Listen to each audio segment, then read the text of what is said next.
At the Terra Vista seafood plant in Glovertown, this is how workers spend their days, cracking, butchering, and packing snow crab. It's a little smelly, a little messy, and a lot of standing up in the same spot. You see a boat coming in full of fish, it just makes you feel good.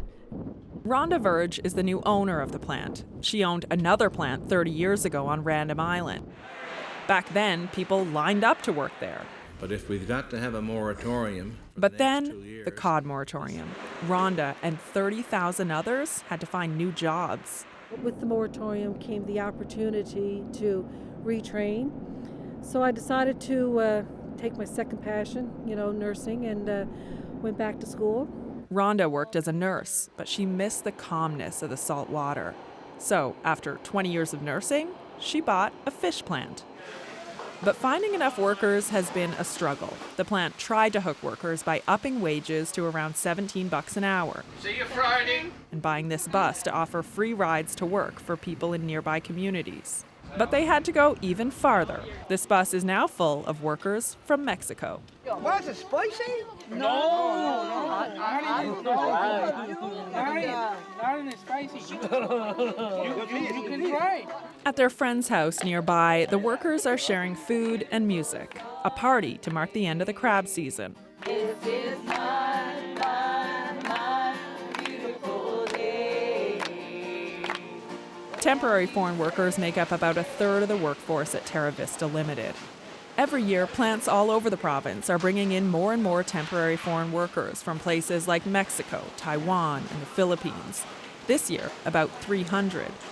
Plant operators say the aging and dwindling population in rural Newfoundland and Labrador has forced them to find new solutions. We enjoy what we're doing and we love what we're doing, so it's not hard for us. I didn't learn English in a school or in any part of Canada, any other part of Canada. I just learned English in Newfoundland. So I may have an accent, or I may say words that you don't know what that means. Erica and her husband Danae spent some of their Newfoundland cash on their wedding at a resort in Mexico. They even invited their Newfoundland friend and boss. The wedding was so elaborate and so beautiful. These newlyweds know a lot about the seafood they're processing. In Mexico, they're marine biologists and hope to eventually work as biologists here. We see our future here in Newfoundland. Yes, I think for the fisheries or for what we study, we love we're around the ocean. It's an island, so nothing can be more perfect for marine biologists than that. They want to stay permanently, but doing so is tricky. The temporary foreign worker program is rife with problems and has its limitations. If workers even want to apply to become permanent residents, there's a long list of requirements. But Rhonda hopes the workers and their culture will stick around. I did have one thing that was really spicy, but the rest of it, delicious. Rhonda and Vaden's contribution, a true Newfoundland delicacy, fried, salty Mary Brown's chicken. I love it, Mary Brown's. Oh my goodness. Food and music seem to bridge the divide in this fishing town, making getting along and finding connections a little easier.